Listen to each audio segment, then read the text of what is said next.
Ja, Sie werden gemerkt haben, dass wir einiges anders machen als auf anderen Summits oder anderen Messen und deshalb beginnen wir den Logistics Summit mit einer echten Innovation. Olof Arnäs ist einer der Macher hinter Einride, einem Tech-Start-up, das sich der nachhaltigen Transformation der Transportbranche verschrieben hat und ein intelligentes Straßengüterverkehrssystem auf Basis vollelektrischer, autonomer Lkw, sogenannter Pods, entwickelt hat. Die Frage, die sich vielleicht viele hier im Raum stellen, ist, aber sind selbstfahrende Lkw nicht super teuer und am Ende auch nicht wirklich nachhaltig? Diese Fragen wird Olof Arnäs in den nächsten 20 Minuten beantworten.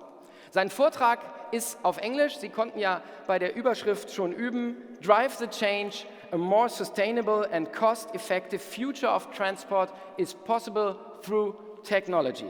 Begrüßen Sie bitte mit mir den ersten Speaker des heutigen Tages, einen der Macher von Einride, Olof Arnäs.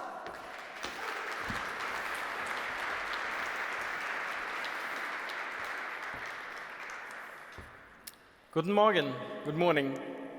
My name is Olof Arnäs and I work at a company called Einride. Not Einride, as you say in Germany, it's Einride actually. Einride was actually the cover name for the god of thunder, Thor, when he went out among the humans. That's what he called himself. So that's the story behind the name.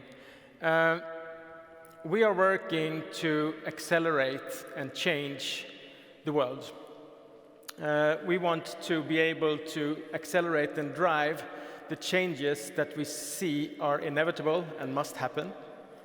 We need to go faster when it comes to making electricity the main energy source for the transport system. We also need to totally change the cost structure in the industry, how we do things. And we believe that technology is at the core of what needs to be done. Einride was founded only 5 years ago, or only 5 years is a very long time for us. During those 5 years, we've managed to do quite a lot. We have, actually we were the first company on the planet who had a commercial, heavy, electric, autonomous transport on public roads, and that was 2019. We have, to our knowledge, the biggest fleet of commercial electric heavy trucks in Europe today. We've been doing that for 1 year now with our customer Oatly. And when everyone else are doing pilots and have one truck here, one truck there, and maybe start ordering trucks now from the automotive industry, we have been doing this for 12 months, and those trucks are now going 24/7.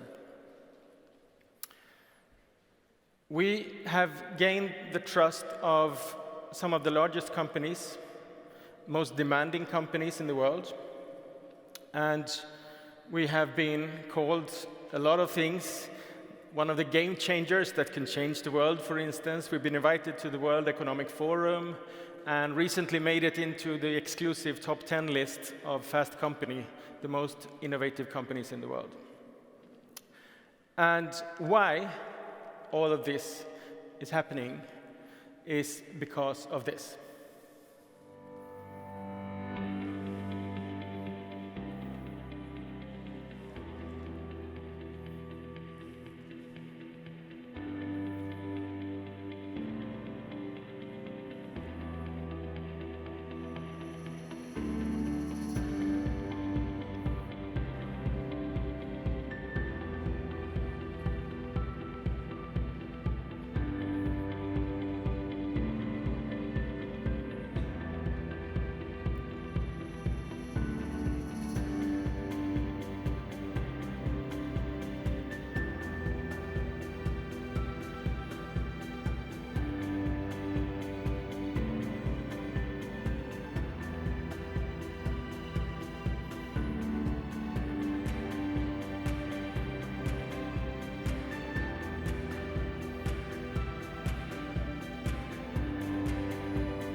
So I always get the goosebumps when I see this.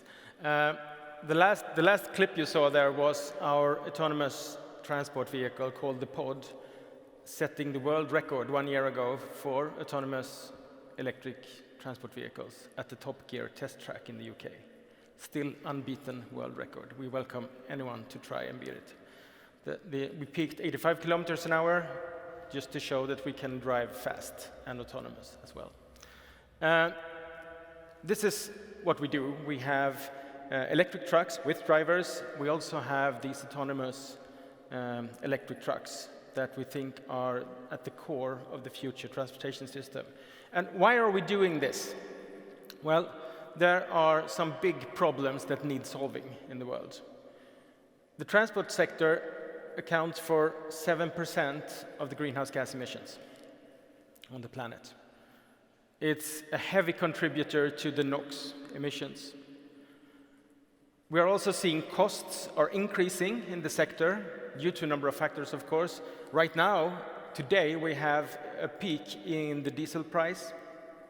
We have, in several countries, shortage of drivers. Those and factors and more, like COVID, for instance, have also been driving prices up. And we have, as you know, we have container ships standing outside waiting to get rid of their cargo, and there is no space in the port. We also see that if we look at road transport, there are very few solutions on the market to actually meet these very relevant but also very hard targets that the shippers, the companies who buy transport services, that they have set. They want to be fossil-free by 2030, 2035. And the current system that we have is in stagnation. We have been, for the last century or so, expanding and scaling up the global transportation system on a massive scale. And this has been extremely successful. The strategy that has been employed has been to simplify, to divide a country into zip codes, for instance, to simplify transportation, many-to-many flows of transportation, to containerize, to be able to simplify handling and scaling up handling so that we can have massive ships in massive ports taking massive amounts of cargo. And all of those methods, the simplification methods, have been done because it's very hard to make decisions in real time in these systems. So these have been extremely successful, and it's what has carried us here today, where we are today. But they are no longer enough. We can no longer disregard the complexities in the transportation system by adding another container or adding another zip code. We need to do something else. If we're going to go electric and autonomous, which we believe is inevitable, we need to embrace the complexities in the system. We need some sort of centralized transport management. It's an extremely decentralized system today. Average number of trucks per haulier in Europe is between 2 and 3. It's an extremely decentralized industry. Doesn't mean that the decisions that need to be made have to be decentralized also. But it's very hard in today's market to meet this. So this centralized platform, or this centralized way of approaching the problem of the future, which is absolutely necessary. If we're going to be sustainable, going electric, we need to have much, much better decision-making tools. An electric truck is more complex than a diesel truck. When you charge an electric truck, you don't know beforehand today how much power you will get, how long the charge will take, how much power you need, because that will depend on weather, other circumstances that will be individual. Might even be so that the truck next to you, also charging, actually takes some of your power so that your charging session will be longer. Now, if you're a person owning an electric car, like I do myself, waiting an extra 15 minutes, it's okay. I mean, it doesn't matter.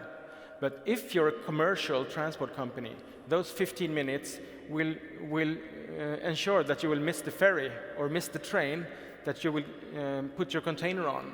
It's not acceptable. So there's a different level of standard that is needed to effectively run an electric fleet. So at the core of what we do is the brain in our system, our freight mobility platform. That's the silver bullet that makes it possible to go both electric and, of course, autonomous.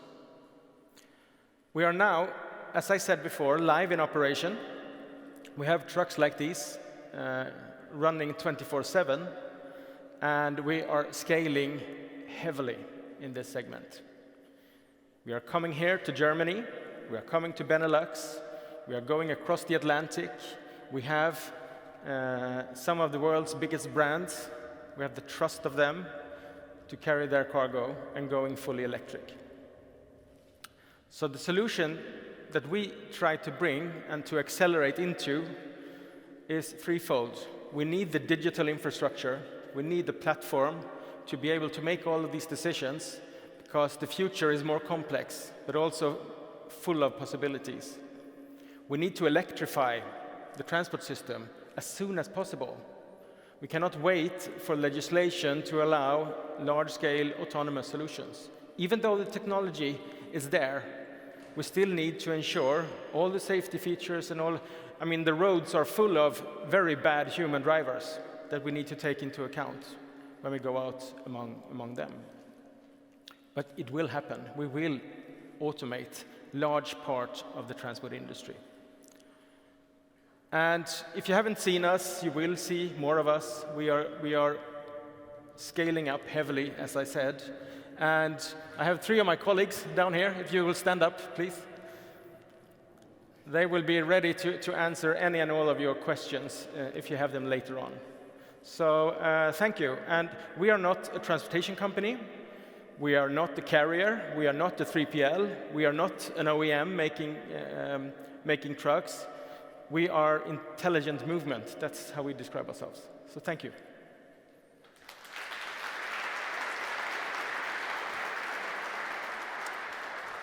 Thank you very much, Per Olof Arnäs, and I can imagine that there are not only questions to your stuff, but also questions maybe in the audience, and we are prepared for this. Wenn Sie Fragen haben, wäre jetzt der richtige Zeitpunkt. Sonst muss ich eine stellen. Helfen Sie mir.